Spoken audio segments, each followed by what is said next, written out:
Hello, beautiful people. In today's video, we are discussing how dismissive avoidants sabotage their relationships. I have about 15 signs. Maybe there'll be a little bit more than that. Let's see how it goes. So the first thing that we want to understand about dismissive avoidance is that they have a tendency to deactivate from a relationship. This means that when they are triggered, instead of trying to work through that with their partner, they will switch off. And the switching off is not communicated. Often it is not conscious. It is something that they just do until they get into some kind of coaching or therapy and work with the avoidance. So let's go over all of these 15 signs so that you can understand perhaps if you are the dismissive avoidant, what is going on for you, or if you're the partner of a dismissive avoidant, I'll also try to shed light on what you can do as a partner to help the dismissive avoidant. And I'm also going to give you different options if you are the dismissive avoidant of what you can do instead. And it's actually quite simple. Once you understand what needs to happen, relationships can flow a lot easier for you. And you can feel like you're really, really adequate at relationships if you just understand these very few basic concepts. Okay, so we understand that deactivating basically means we are switching off from the relationship. When the dismissive avoidant is triggered through a fear of intimacy, or there is conflict in a relationship, when they feel criticized, or perhaps they have their own needs and they don't know how to get those needs met in a relationship, they don't feel like they can speak up about their needs, or they need to set boundaries and they don't know how to do that, what they would do instead of communicating is that they withdraw. And this is a big sabotaging pattern in a dismissive avoidant relationship, is that they just act instead of having a conversation. A lot of these things, it's not a problem that we need space. It's not a problem that we need to set a boundary. It's not a problem that we have needs. The problem arises when we just act without communicating or considering what our actions do to the other person. So this is the first point. We understand we need to check out what is happening to me when I am deactivating. Why am I deactivating? Okay, so what does deactivating look like for me? Deactivating can happen very suddenly and it feels like you just go really, really cold as a dismissive avoidant. However, if you take it back a few steps, you will start to notice that you have certain triggers. Like I've mentioned, those triggers could be that you felt criticized or that you're just overwhelmed, you feel inadequate, you feel unsafe in the relationship, you don't know how to set boundaries. So instead of looking at that and judging yourself for not being able to or not knowing how to do that, what you can do instead is simply learn. And it's very easy to learn that we have feelings. Start to understand feelings. You know, you can have an emotional wheel. Emotional wheels are very cool because they focus on like 4 or 5 main feelings. Say we have anger, and then it branches out into irritation, frustration, tension, and so on. And then all the other major feelings, and they branch out like that. So it's very easy to start to understand what emotions you're feeling. It might take a little bit of time, but it doesn't have to be a very stressful or like this big traumatic process of going to a therapist and rehashing all your childhood trauma. Healing can happen in your body right now. Now, your past is happening in your body right now as sensations, as emotions, as movement patterns. Okay, so everything is happening right now. Your past trauma that you've had, or if you've had trauma, neglect could be a trauma. Whatever happened in the past that caused you to deactivate and have negative associations to relationships, that is in itself some kind of trauma. Trauma just means something happened, it overwhelmed my nervous system. I wasn't able to process it at that time. So there is all of this unresolved sensations and communication between my brain and my body that I still don't understand. And the easiest way to understand it is to simply start to notice, oh, I have tension in my neck and shoulders. A lot of dismissive avoidants will start to have neck tension, shoulder tension, because they live so much above their head. They're very logical, they use their mind, and they tend to be disconnected from the body. It's because inside the body, that is where we feel. Our feelings, our emotions move through our body. So once we start to connect by simply doing things like maybe some belly breathing on a daily basis, you can wake up while you're still in bed, just connect with belly breaths, okay? And then just notice, what is the sensation? The sensation is of pressure, heaviness, lightness, cold, heat, numbness. Maybe you don't feel a lot beside your shoulders, beyond your shoulders. All right? So then you can start to slowly reconnect your brain to the rest of your body and start to make sense of that by pulling up the sheets of emotions and connecting those emotions then to needs. Because that's how emotions work. Emotion is just a signal, like thirst, like hunger, is that there is a need. But this need is not for your physical body, it is for your emotional body, so to speak, or for your emotions. And most dismissive avoidants believe that they don't have needs, but actually the space and time that they need away from people, if they need to relax and watch a lot of entertainment or soothe themselves through creature comforts, those are needs. So dismissive avoidants have needs. They're just not aware of it because when they were growing up, they were not taught how to take care of their needs. So they grew up with emotional neglect a lot of the time. So they shut off that part of them, or just basically never developed it. And it's not something that is a huge problem. You can just reconnect it with a little bit of daily practice. Reconnecting to your feelings and your needs is going to go a very far way. Because once you understand what's going on for you, then you can start to communicate your need for space, and you don't need to just ghost a person or ignore a person and withdraw for hours or days. And when you do that, when dismissive avoidants do that, there is this pressure that they feel from the outside world and everybody's expectations. All of that can be very easily solved when you simply state what it is that you need to other people, set boundaries as necessary, and then you will find that you can get your space or your needs met within relationships. And that is going to feel a lot more empowered, and you will be feeling a lot more adequate to manage all of this in relationships. I know it's not a quick fix, but over time, if you're working by yourself, this is how you can start to do it. Those feelings and needs list are on my website, also on the website for the Center of Nonviolent Communication. Okay, like I've mentioned in previous videos, I love nonviolent communication. Most dismissive avoidants really love that framework as well, because it helps them to understand how to connect feelings, needs, and then how to verbalize them, how to verbalize boundaries. And that's where the big struggles are. But I have a few other very important things here, so just keep listening with me as we go through these. Number 2 is stonewalling. Stonewalling is a defense mechanism. When people are unconscious about stonewalling, they do that because their nervous system goes into freeze mode. So that means that they feel like they cannot fight. They feel powerless in that situation.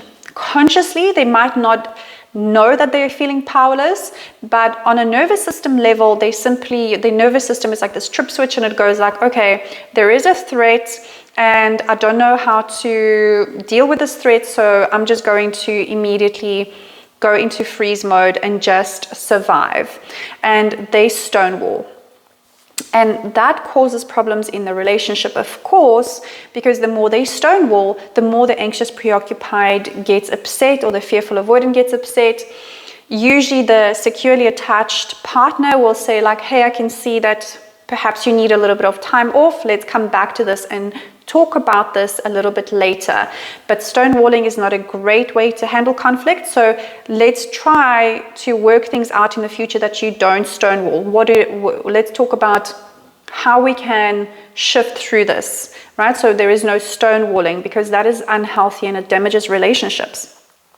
So once you start to really pay attention to how your body feels and you start to notice how you're escalating, right? So say, for example, the scale of your emotion is from 0 to 10, 0 being you feel completely relaxed, you're in social engagement in your nervous system, you can interact with other people.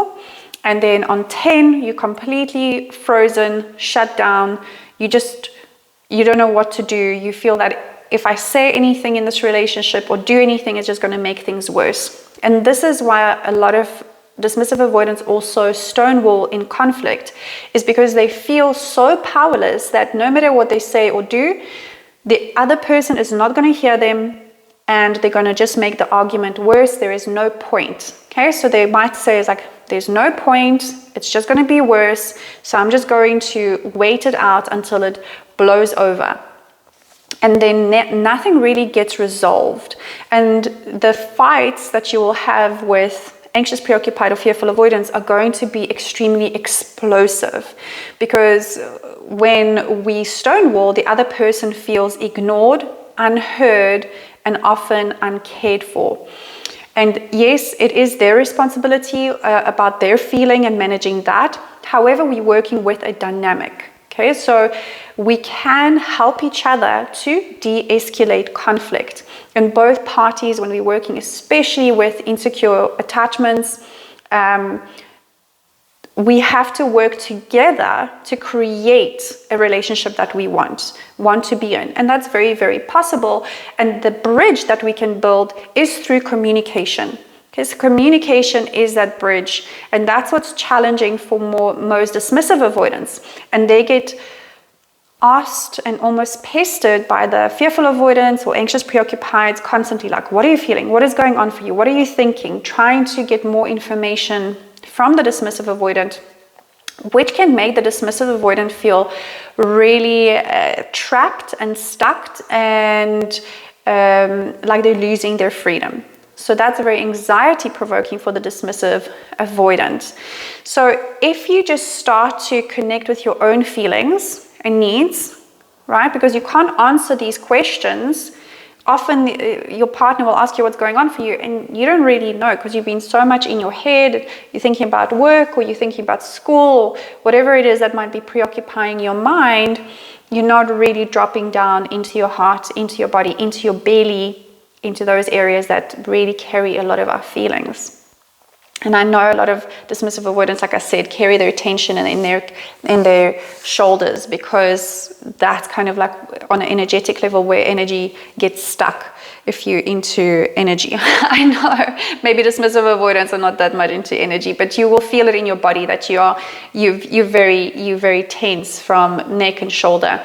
And then maybe even your belly is quite tense, right? So just check out how your body's feeling, and then you'll start to communicate what is going on for you.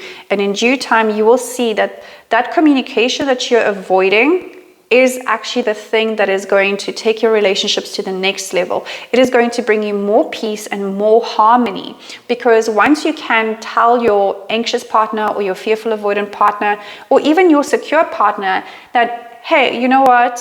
I'm feeling extremely overwhelmed today. I've had a tough day at work, and all I need is my own space. So I need 2 hours before myself to go run, or to watch Netflix, or to whatever it is, and then I can connect with you again.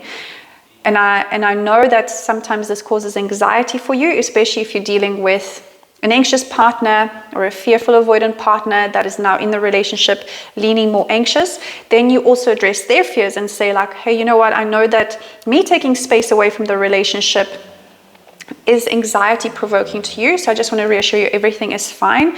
And I'm going to come back in the next 2 hours, and then, or however long you need, but just communicate that. Consider how the other person is feeling. Talk to them about how they're feeling, give them reassurances they need, and then take that space, set those boundaries.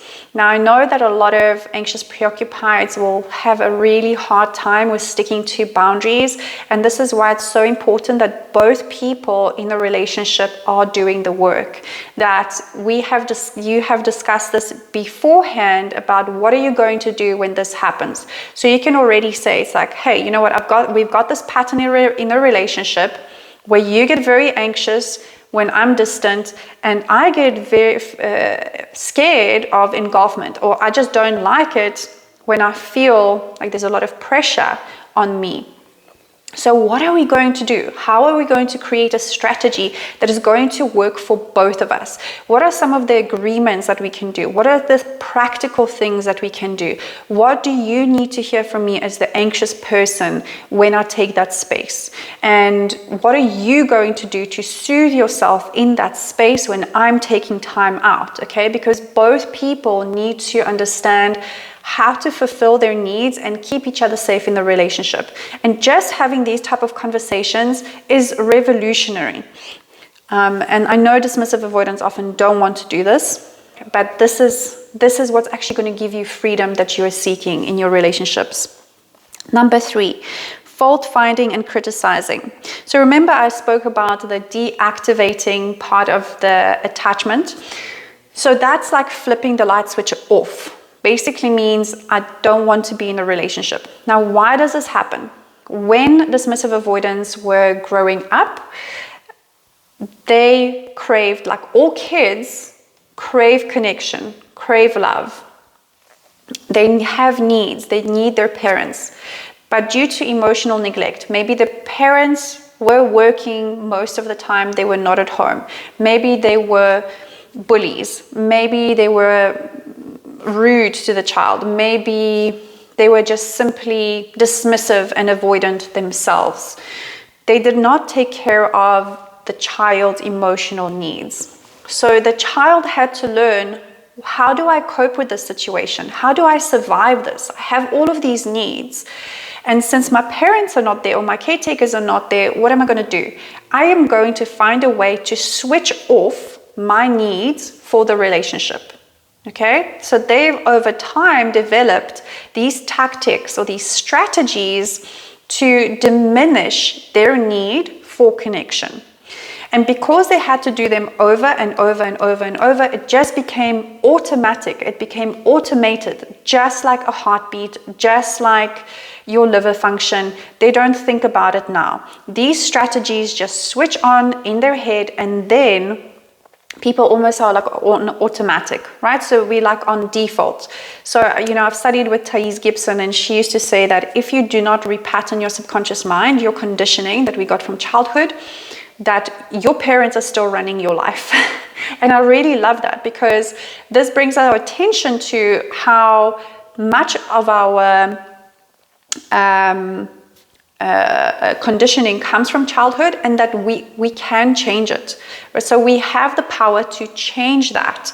So most of us are just going on this automatic pilot. So the first thing is like, we need to become aware. It's like, oh, I am doing this. I'm finding faults or criticizing my partner in my head as a strategy to create distance between me and my partner for various reasons. Maybe my needs are not met, like I've mentioned before. Maybe I need to set a boundary. Maybe it is because I feel like there is a deepening in intimacy and I'm scared. That brings me fear. What is it? What is causing that underneath? Journaling about it, of course, going to a coach, going to a therapist is so much easier when you're working with somebody through this, especially with somebody who has been through it, who knows how to coach you through it. My dismissive avoidant clients, they really thrive, because when we just highlight some of these patterns, because they are just so used to using their mind, they very quickly get a lot of these concepts. And then we give them a few strategies, just like, just say this in your relationship, or just do this, speak about your needs, even though you're a bit scared or you feel guilty for taking space, just do it, and you'll see how you'll feel. And when they start to see how powerfully their relationships change, and how powerfully they also feel in their lives, powerfully. maybe that's not a great use of English, but you get the picture. So fault finding is a way of, let me just put this mic somewhere else because it is pulling down my top. So fault finding is a way to switch off my need for connection. Number 4, taking things personally. And this is a big pet peeve of most people who date dismissive avoidance. And that is that the partner will bring some kind of issue to the table, and no matter how they present it, even if they say like, you know what, I feel sad and I would like to see more of this in the relationship, or usually the dismissive avoidant will take that extremely personally. And that comes from the core wound of there is something wrong with me. I am inadequate. Okay, so that core wound gets activated and immediately they feel a lot of blame and shame, and then that creates that feeling of now, no matter what I say, no matter what I do, I'm helpless. This relationship is not going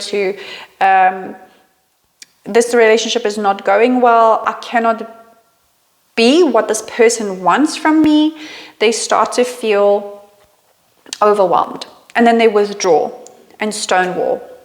And that creates that pattern of their partner coming to them and wanting to address certain issues and then being faced with stonewalling. And that usually leads to very big conflict, especially if you're in a relationship with a fearful avoidant. The conflicts can be very explosive at this stage. Or it can shift from, say, the fearful avoidant avoiding as well and going like, okay, fine, you're not going to speak to me, I'm not going to speak to you. Because remember, in my previous video about fearful avoidance, I was speaking about how they are spiteful sometimes, and they try to use tactics instead of direct communication. All of these insecure attachment styles, they try to use these tactics instead of direct communication to resolve problems. And the easiest way to actually resolve all of these problems is to lay the cards out on the table, but speak kindly, considerately, in a way that is going to bring out the best in your partner, okay, for everybody.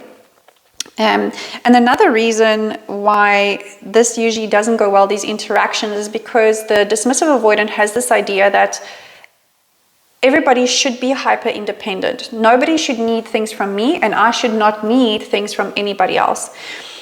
But to explain it to you this way, nothing in this world works like that. We're not living in a vacuum. Nothing does. Not plants. Plants need to interact with everything. They need sunlight. They need food from soil. You know, if you have a plant, they will need a lot of things. It's the same with pets. It is the same with people. It is even the same with economy. The economy only exists because it's a need exchange.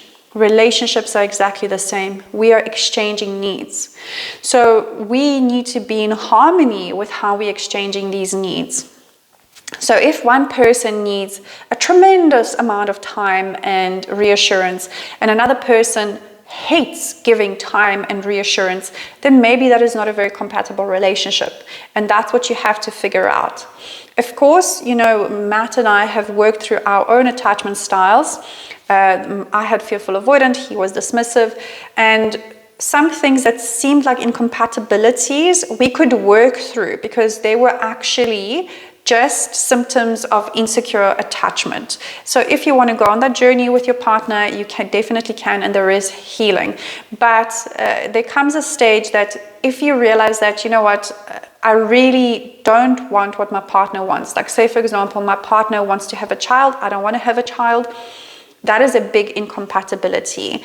That's not going to be resolved through any type of coaching or any therapy or anything like that. So you have to figure out, like, what is incompatibility? What are my strategies or pain points or triggers and survival coping mechanisms from childhood, and how do I heal that so I can thrive in my relationships? Okay, number 5, boundaries. So for dismissive avoidance, everybody thinks that they have these very good boundaries, and they actually don't. Okay, so what happens for dismissive avoidance, they have this all or nothing thinking when it comes to boundaries, which means that I can either be with my partner and connect and have a good time, or I have to be completely in my own place and disconnected from my partner.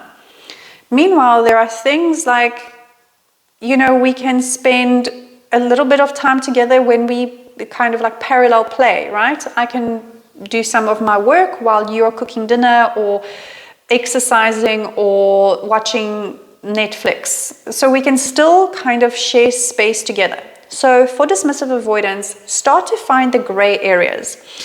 Say, for example, this is a very common example. Dismissive avoidance will often make plans and then they cancel plans last minute for whatever reason. They had a tough day at work, or they feel anxiety building up because they have to go out in public. They don't really want to do that. All they want is to just be at home and chill out and have a relaxed evening. So instead of saying to the partner, listen, I'm feeling a bit overwhelmed, I'm feeling anxious, and all I want is just to have a chilled evening at home. Instead of going out to dinner, do you mind if we just order in, or we cook dinner at home and we just have a relaxed evening? Okay, can you see this is a gray area? Or they might say something like, I know we had dinner plans and I still want to honor that commitment, and we had the sleepover planned, but I've got this now deadline which is really weighing heavy on my mind and I have to prepare for work. Do you mind if we meet for an hour? We go walk in the park, or we have dinner or something, and then I'm going to go home. Or what, you have to figure out what is the gray area. Start to look for the gray and stop living this black and white life. Like, I can either be in this person's life or I completely have to withdraw myself and be alone. Find the gray. The other boundary issue is when dismissive avoidants simply act out their needs and boundaries instead of communicating what it is that they need and their boundaries to the partner. So what this could look like in real life is, again, say, for example, they just have this work function and they need to go shopping. Meanwhile, their partner needed them, thought, okay, my boyfriend is going to come home and we're going to have a nice evening together. And the dismissive avoidant partner will not communicate what they need. They just go and do the shopping for their work function. And they do that because they don't know how to set boundaries, and they fear that the minute they say something to their partner is going to resist them meeting their needs. And also in their head, often they will justify it as my partner just needs to take care of their own needs. They need to understand. Okay, so this is again a dynamic where the one partner, if say the anxious preoccupied or the fearful avoidant, is very controlling due to their own anxieties or their own fears, fear of betrayal or fear of abandonment, and they put a lot of pressure on the dismissive avoidant, not allowing them any space, time, or freedom, that is just going to aggravate the dynamic. So the dismissive avoidant can empower themselves by saying what it is that they need, communicating that, reassuring their partner, and then acting on whatever it is that they need. Okay, can you see how that happens? A lot of the time it's just simply communicate what is going on for you. Reassure your partner, consider your partner in all of this. Both of you are in a relationship. When I talk about relationships, you can think about 3 people being in a relationship, or 3 entities. You, your partner, and the relationship itself. Okay, so think about this relationship that you are building. It's like its own little, say it's like a little aquarium. What are you pouring in and filling that with? Are you pouring in a lot of resentment, control, stonewalling? Because that is going to look and feel really horrible to both, because you're kind of swimming in that energy. So, but if you pour in understanding, communication, trust, honesty, harmony, consideration for each other, you are going to feel differently. And that feeling is going to make both parties feel a lot safer in the relationship. The anxious partner will stop feeling as anxious, or the fearful avoidant will stop feeling so fearful. And a dismissive avoidant will also stop feeling the fear of being completely annihilated or enmeshed and engulfed, rather than annihilated, but engulfed in the relationship itself. And they will slowly start to open up as well. But that takes work, of course. Number 6, sex or physical touch. Sometimes dismissive avoidants love sex and physical touch, and sometimes they're really tactile defensive, or they struggle with physical touch. Definitely with public displays of affection, they might struggle with that. So this is something that could be worked through in coaching, or simply through your own somatic work. And what this could look like is, first of all, boundaries. A lot of people who don't like touch is because they feel like they're engulfed and they can't set boundaries. So just doing some partner work with that and saying, okay, now, say for example, it's a hug, right? And the dismissive avoidant could say like, okay, this is enough for me now. Use their words to communicate. Don't just avoid. Every time when you try to avoid something, this is an opportunity for you to connect with your feelings, your needs, voice your boundaries, voice your needs, voice your boundaries. And that's how you will stop avoiding everything. You're just avoiding everything, and that doesn't make anybody strong. That is actually putting somebody, the dismissive avoidant, in a place that feels very powerless. So there is, if you're an anxious partner or a fearful avoidant partner listening to this, and you have put your dismissive avoidant partner on this pedestal thinking that they are so powerful, these type of behaviors, they don't come from a place of power. What comes from a place of our personal power is direct, honest communication. So the more we can get straight to that and communicate in a very kind way, gentle way with our partner, the more powerful we feel, the clearer the relationship is. Everybody knows what they stand. Everybody knows what needs they have and whether they are compatible together. This creates a lot of safety. And from safety, you get the freedom that you want. So sex, somatic work, right? Boundaries over there. Just check also if you're the dismissive avoidance, if you are deactivating by finding fault. And the finding fault could be because you're in a longer term commitment with this person. And, finding fault with how they look, how they eat, how they tie their shoelaces, how they, do their hair or leave their hair in the shower or something like that. Okay, that avoidance will cause you to find things to nitpick, and you will deactivate from there. So notice if this happens for you. It can also happen in sex. And you have to work through that. Understand, what is the fear underneath? What is the unmet need underneath? How can I work through that by myself and with my partner? Number 7 is this fantasy that stands in the way of them having a good relationship. DAs have a fantasy of the perfect partner where there is never conflict, where they always get along, when the DA doesn't ever have to mention that they need space. Their partner somehow intuitively mind reads that they need space and just gives them space. Okay, things like that don't exist. And the more we have these fantasies, that will just cause us to change from one partner to the next partner to the next partner. Have being like a serial dater or a serial monogamous, and never really getting to deep connection. So yes, look for when you are compatible, when you have shared values, shared goals in life. Sometimes that changes, but your values usually stay the same. Values are like, I value truth, I value monogamy if you're monogamous, or you value financial stability. Whatever your values are, you need to write them down, figure out if they match your partner. If you're compatible, then where the relationship deepens, you also have to work through all of the avoidant tactics and the fears that come up as these avoidant tactics. Number 8, the phantom ex.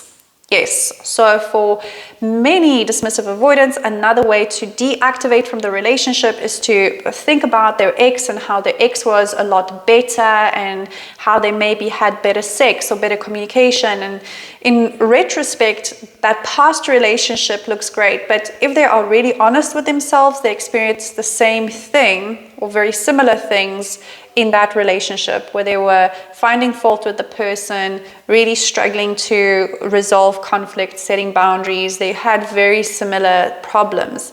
So it's easier to romanticize about somebody in the past to avoid facing their own fears of intimacy. So every time when you do that, when you think about this perfect ex that you had in the past, just notice that this is usually a deactivating strategy. How many times have you done this? Is this a pattern for you? And what is underneath that? Number 9 rather, dismissing or ignoring their partner. We've discussed this already. Number 10,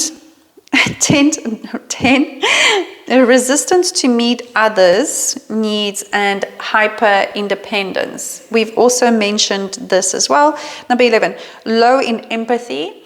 So empathy is about putting myself in somebody else's shoes and understanding how that person feels. Dismissive avoidants are often low on empathy. So their partner will complain and try to explain and over-explain how they are feeling, and the more they do that, the more the dismissive avoidant feels like they are in the middle of a lake in a boat without any kind of rows. So that is going to make them feel very overwhelmed, and the cycle continues where they avoid the conflict, avoid these type of conversations. So, this is also a key to stop feeling criticized. When we can understand that every single person can feel whatever they are feeling, and it's not necessarily true or valid. You know, when in my relationship, when I used to be scared that Matt is cheating on me, he would validate my feelings. I would ask him, like, can you just hear me right now? This isn't about you. This is about my own fears. This is what's coming up for me. What I need right now is for you just to listen and to give me a reassurance, or to tell me, yes, there's somebody, yes, no, there isn't somebody else, okay?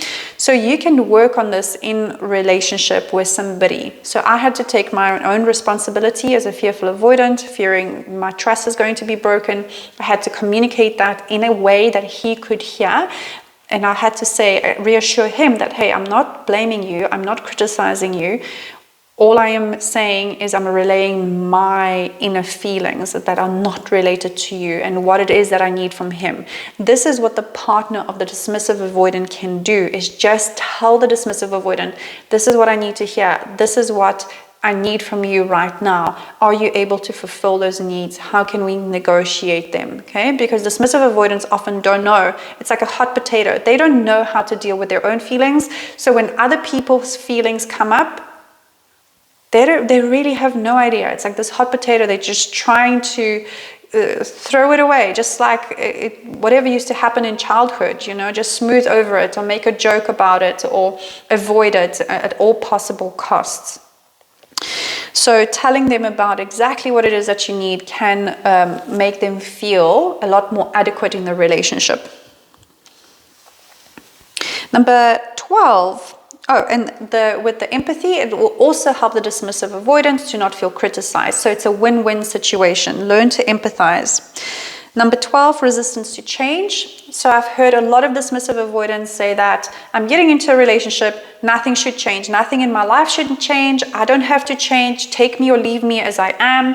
Okay, that just doesn't make any type of sense. If you are working for one company, you go to another company, you will have to adapt. If you move from one country to another country, you will have to, even if you move interstate, you will have to adapt to new environments. You're constantly changing, you're constantly growing. Relationships will need us to change and grow and evolve. And we can create a relationship that is healthier. You can create the relationship that you really, really want, and that's the beauty of it.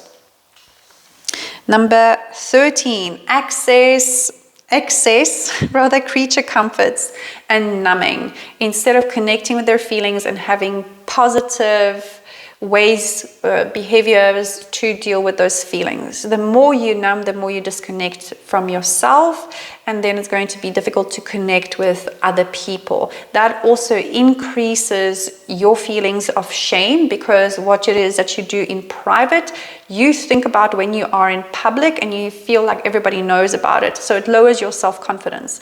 The lower your self-confidence is, the more insecure we are, the lower the chances are that we're going to present ourselves and want to open up and be vulnerable with other people. We will want to keep other people at a distance.